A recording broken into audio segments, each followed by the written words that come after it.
Pour rejoindre ce que vient de dire M. Tucher,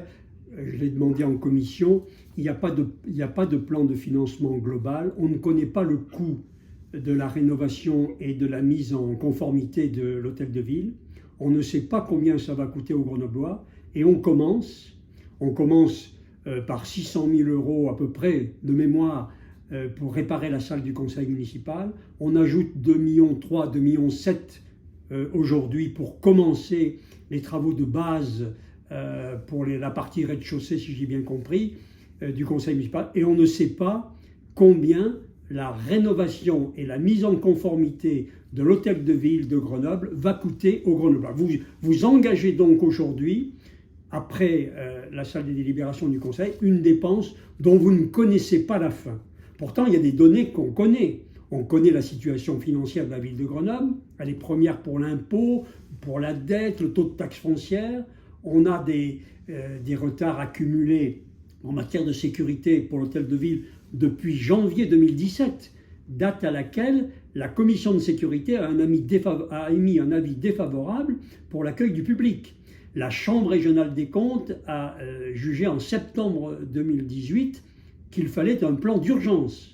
Donc, il faut voir cette situation. Parallèlement, comme je l'ai répété au cours de ce conseil municipal, et vous l'avez d'une certaine manière aussi admis ou souhaité,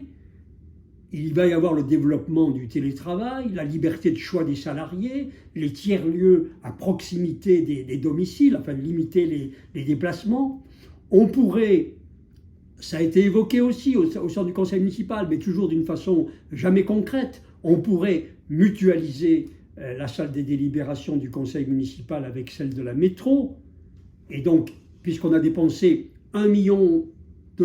à peu près, je crois, de mémoire, pour la salle de délibération de la métro, et en face, boulevard Jampin, 600 000 € pour la salle de délibération du conseil municipal. Des salles qui sont quand même sous-utilisées, globalement. Donc, le nombre de personnel communal à l'hôtel de ville n'est pas très élevé dans ce qui occupe ces centaines de mètres carrés de locaux. Donc le moment est venu, à la fois la crise sanitaire que nous avons connue, les modes de déplacement, la crise financière qui est la nôtre, le moment est venu de se réorganiser, de se restructurer, d'être plus proche des Grenoblois.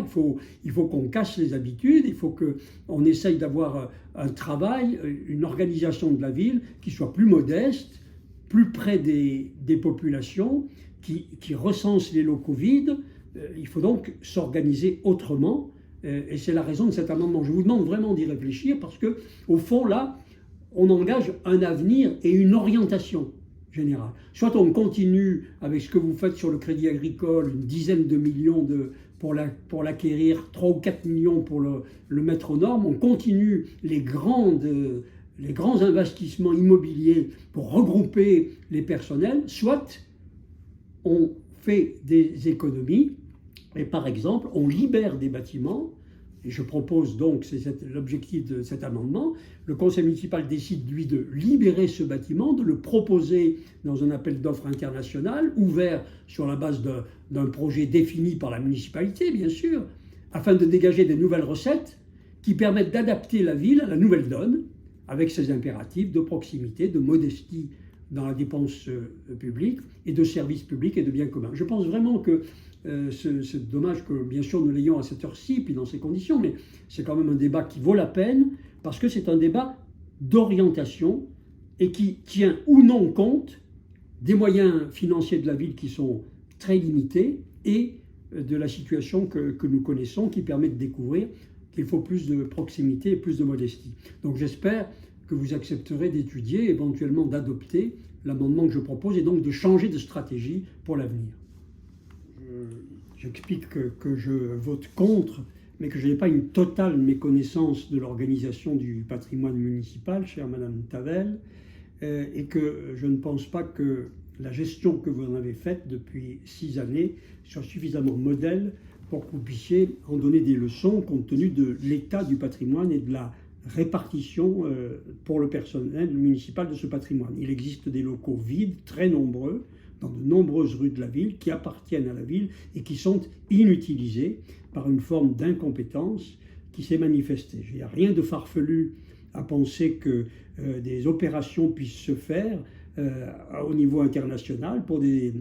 bâtiments de ce type, parce que je pense que la ville de Grenoble pourrait être attractive et attirer des personnes qui souhaitent y venir, y investir et donc nous produire des recettes qui nous permettent de financer la politique publique que nous avons financée et que vous aurez de plus en plus de mal à financer si vous continuez à engager des travaux dans des bâtiments dont vous ne voyez pas la fin parce que vous êtes aujourd'hui dans l'incapacité de nous dire combien va coûter la réfection de l'hôtel de ville dans les années qui viennent, alors que nous avons des investissements urgents et collectifs à faire, que ce soit dans les quartiers, que ce soit les équipements sportifs ou culturels qui vont faire, ces investissements vont faire défaut du fait de votre choix. Donc je voterai contre cette délibération.